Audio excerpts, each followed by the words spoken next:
Welcome to Multiple Perspectives. I'm David Lofgren. As we step into 2023, much about how the economy will fare in the coming year is still uncertain. But we know this to be true. Investing in alternatives has never been easier. In fact, I would venture to say that the self-directed investor has more options than ever before when seeking alternatives to public markets. But as any good behavioral economist will tell you, having more options does not mean we make better choices. So, what are we to do? How can we compare all the investing opportunities in front of us in order to understand which will best suit our needs? Enter my guest on today's show, Richard McBeath, founder of Moneymade.io. Moneymade began as little more than a spreadsheet of options, Richard's database of emerging online investment firms. But over the past 3 years, he's grown it into a tool to help investors discover and vet platforms, aggregating track record data and reviews to serve as a much-needed filter between the investor and the vast world of investing opportunities available to them. Here's our conversation. Richard McBeath, welcome to Multiple Perspectives. Thanks for taking the time today. Thanks, David. Yeah, good to be here. So professionally, you've been working in the FinTech space, and particularly in the alternative investing space for several years now. You were the VP of Marketing at Masterworks, which is fractionalized investments in blue chip art. You worked at Alto IRA. They do sort of like tech-enabled, self-directed IRA investing. And then you worked, as an advisor for a diversity fund. There are all these sort of touch points for you on your way to founding Moneymade in February 2020. And I definitely want to get into the timing of the launch of Moneymade. But before we do that, I'm just curious, how you got interested in the fintech space to begin with. Yeah, sure. So look, I sort of landed in the US roughly 8 years ago now. And I'd spent about 4 years in Dubai running a sort of like one of the largest media agencies in Middle East and North Africa for about 4 years. And I came to the US just with a one-way ticket and landed and immediately had this, received an email or something from a friend about this company called Robinhood and was really intrigued and downloaded the app and was, one of the 60,000th person or whatever to download this app. And I think from that moment when I realized this beautiful UX, this simplicity of trading and investing in stocks, which I hadn't done previously, up until this point, was a shift in the market, right? And overall, I thought this was the beginning of something, right? Opening up access to people like me 8 years ago that hadn't had a load of experience or participation with active investing. So that was the catalyst for what was to follow. And I think from that moment on, I started to really dig into the space, specifically just around investing. And I then stumbled across crypto and became obsessed with that. So I spent a couple of years really deep in crypto and then was introduced to Scott Lynn at Masterworks, who was just literally just coming out the gates with this idea around fractionalized artwork or fine art. And again, that really piqued my interest. And I just saw that there was this surge of new products and new ways of investing were really coming to market and coming quickly. And so I jumped on board with Scott and Masterworks super early on. We didn't have our first offering through the SEC at this point. We were trying to get the first Warhol off the shelf and a lot of testing the waters and running sort of campaigns to see how people would ultimately take that. And look, honestly, it was definitely foreign to me to start with, but really that was the catalyst was this open access to all from Robinhood that really just pushed me towards alternatives and different ways of investing. And from that point forward, started working with a number of these different investment platforms, Alto IRA, another platform that's opening up access through technology and allowing users to invest their retirement funds into alternatives. So I spent some time with the guys there. And as things progressed, just saw this increased surge of products to market, users now wanting to participate in these offerings. And the one thing that was missing for me that I was keeping on a spreadsheet was just somewhere to centrally discover all these platforms, easily compare them, understand how they work. And really it was a classic case of I had a spreadsheet of 100 different platforms that I'd literally listed out over the course of 3 or 5 years or whatever it was.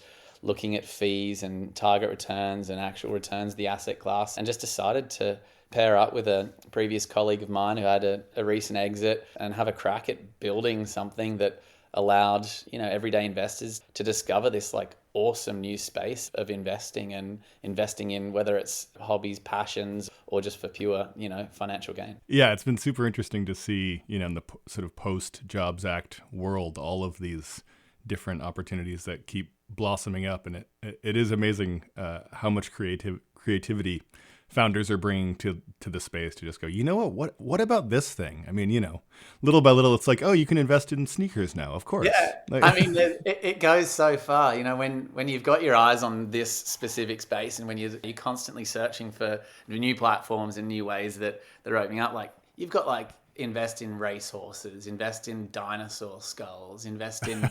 It's unbelievable and unreal what's available and what's coming to market, but I think that the creativity it's exciting. And I think that a lot of these asset classes, and you'll see it splashed across most people's ads and marketing, it is really about, diversification. And it's typically assets that have been reserved or at least gate kept to institutions or like ultra wealthy. And it's really exciting to allow people to invest in asset classes, again, that they might not understand, but they're passionate about, right? So it's been really cool.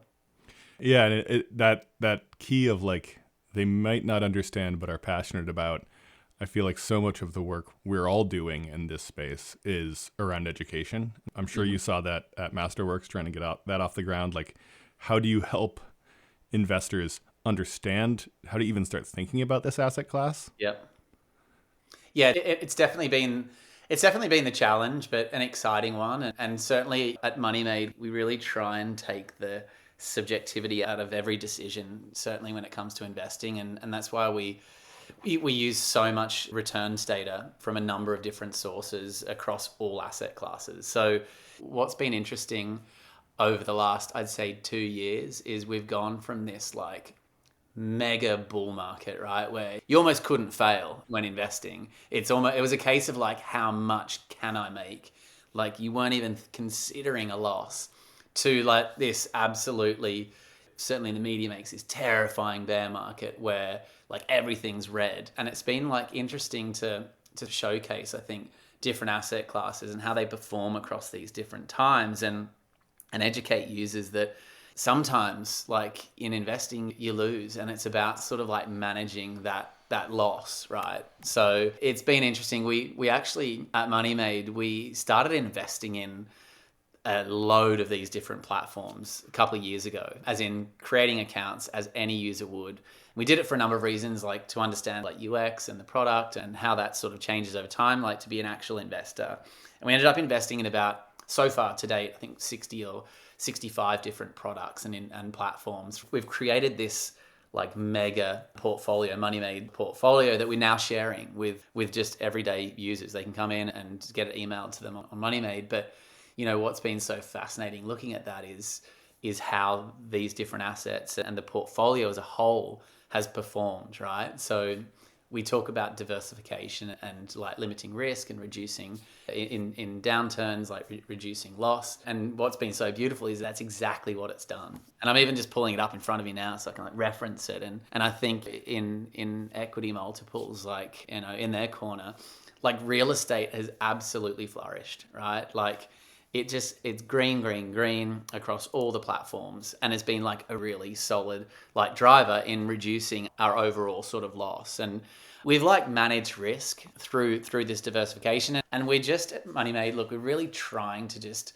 work out ways where we can communicate benefits of diversification, benefits of different asset classes in these like literal ways. And that's why we're like really trying to lean into the data and even just like our own investments and sharing that.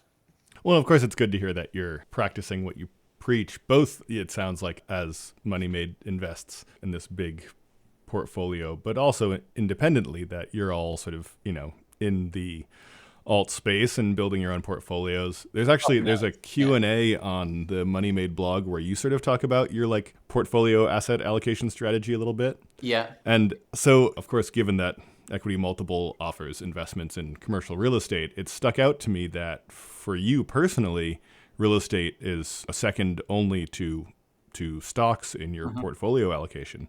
Yep. So obviously you're evaluating hundreds of different investing opportunities all the time. Like, what is it for you about real estate that feels like it's an attractive place to put your money in? And how do you think about that portfolio construction? Yeah, I think that, like, look, with real estate, the narrative's been there for centuries, right? Like, real estate is a sound investment. And for me, it's something that, like, I understand. I've like spent a lot of time in specifically looking at like real estate investments, and I invest both like on platform and off platform. So for me, again, it ticks the boxes that I'm looking for, right? Where it has this beautiful mix of like growth and income, which is attractive to me personally, and it's time tested, right? It's got centuries of data behind it, and it's a tangible asset. And yeah, I just understand it. And I think for me, I'm what you would refer to as like a thunder nerd in the space of alternatives and investing. Like, I'm probably too heavily diversified, if I was going to be completely honest. But I just enjoy being part of the community and part of these different sort of assets. But again, like, it's my money, and ultimately, like, I want to achieve solid returns, and also be ready for any sort of like downside risk management. And I feel like I'm doing that.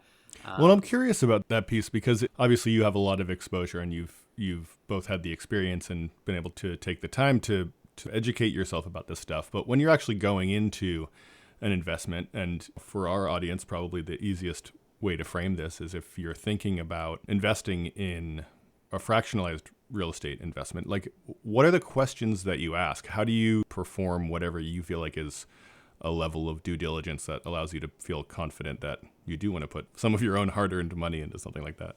Yeah, it's such a good question. And you know what? We ran this survey a couple of months ago, pretty much asking essentially like our power users what those questions were as well, like what's most important to them. And I think I'm on the same page, which is all we've got is history when it comes to investing, right? Like, I think that anyone who tries to predict prices, whether it's of stock or like Bitcoin's going to be $100,000 next week, like, nobody knows. Like, literally nobody will ever know the price of something tomorrow, or, you know, within the next like seconds. And I think that all we can do is look back over time and look at how that specific investment or asset has performed through like different periods. And so the answer is, like, for me, it's historical data, right? It's just looking at what has happened previously in time, and how is that asset ultimately paired with it. And that for me is probably one of the most important indicators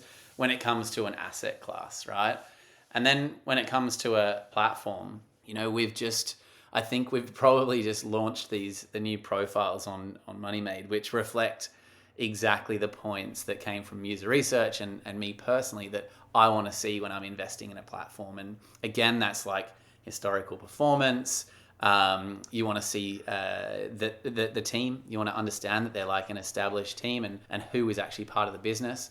And ultimately things like understanding, have they been in press, and have they been published, like the legitimacy of the actual business itself. And we get a ton of inbound from different platforms and products that say, like, can we be listed on Moneymade? Can we sort of work together? And you'd be amazed at how many we turn down. And it's not always because we just fear that they're not like legitimate, but maybe they're early, right? They haven't been established for long enough, and we just don't want to expose like our users, as I wouldn't want to be exposed personally to a platform that either hasn't like got a significant amount of funding and is going to survive, or just has that sort of track record of people and performance. So it really, like, in a long-winded way, I think that just looking at history and seeing ultimately how things have performed, both from an asset class and a platform perspective, is probably like my number one.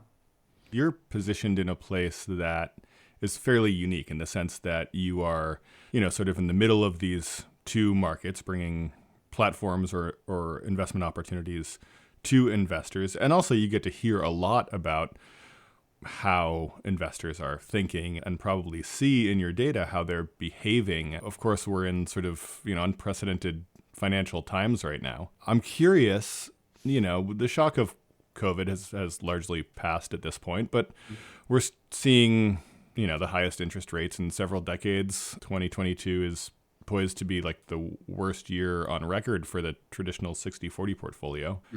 And then outside of these like legacy investing approaches, the crypto market has cratered. All this stuff that has happened with FTX is, I think has been a big shock for folks, and we're still sort of waiting to see how dominoes fall as a result of that. How, in this moment, we're recording in December of 2022, how do you see investors behaving right now? And are there any changes or any sort of different ways that people are allocating or the ways that they're asking questions that you've been able to identify? Yeah. It's such a good question. And I think like I've honestly been fascinated by the like user behavior over specifically like the last 12 months, I think, right?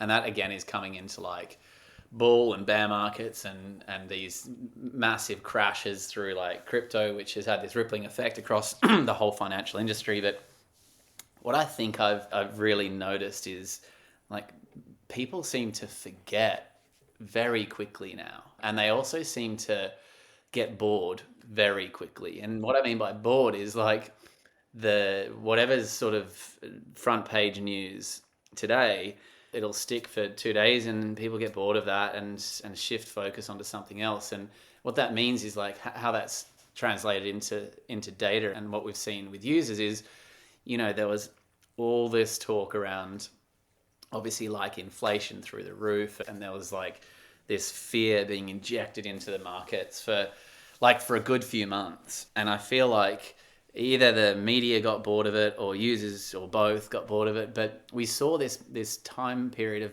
maybe like 8 weeks where there was like this, what I thought was like calm before the storm.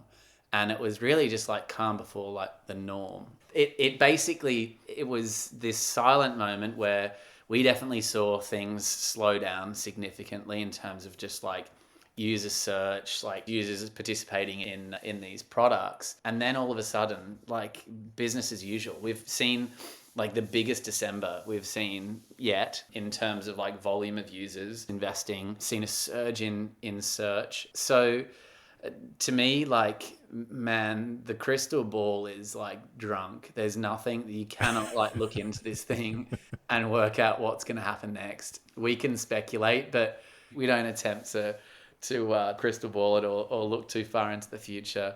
I think we just continue to provide the information that we can, and what we're feeling is a lot of the traditional alternatives are holding strong, and it's great to see, honestly.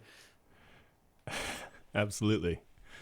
So I mean that positions me perfectly for the final question here, and of course it's like a bit of a cliche at this point to end an interview with a look towards the future. But, I promise I won't ask you to do any crystal ball gazing. Yeah. But, I am curious, based on how you're positioned, what you've got your eye on as we step into 2023. Like, you're in the business of curating investments for your community. So maybe the right question here is not what's going to happen, but how are you as a founder and as a platform sort of positioning Moneymade for whatever comes over the next 12 months? Yeah, that's fair.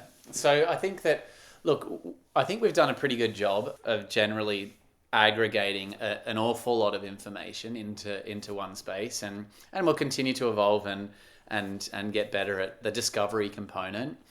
I think where people are really moving towards is that sort of product investment match, right? I often say that it's exciting when we add, a new product or a platform or an opportunity to Moneymade, but it's becoming almost like Netflix, right? Where, when you sit on the couch and you want to watch something and you spend more time like flicking through than you do actually like watching something.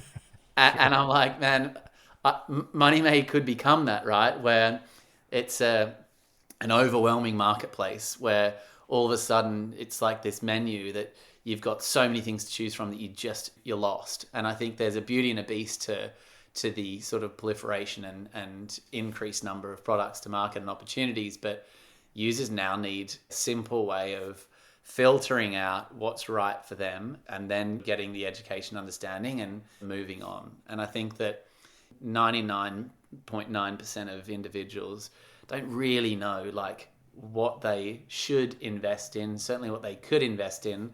Like there's always a point of hesitation or unknown, and we're trying to reduce that and at least provide individuals with confidence in the investments that they're making. Not necessarily that they're going to be perfect, they never will be, but just really like matching them with the right products. And I think that I'm deep in this hole of OpenAI right now, and I think that, you know, that plays a role in the business, in the world moving forward. And that's definitely something that we're certainly exploring, is how we ultimately get users the right products without having to spend an awful lot of time and effort in combing through it. Wow. Well, I have to say I'm excited to see how that plays out. I think the AI conversation we could do a whole other podcast on that one. Started. It's either ruining or making my life. I can tell you, my wife now thinks that it's a mistress. She's like, who's your new girlfriend? I'm like, I'm telling you, this thing. It's a great conversation. It is a great conversation, and it will be very interesting to see how things play out. Yeah. Thanks so much, Richard. I really appreciate you taking the time, and all the best in the new year. I appreciate it. Thanks so much, David. And again, thanks to the guys at Equity Multiple. It's been a pleasure. That does it for this episode of Multiple Perspectives. As always, you can find out more about Equity Multiple at equitymultiple.com, where we've recently redesigned our website. I think it looks pretty good. Check it out.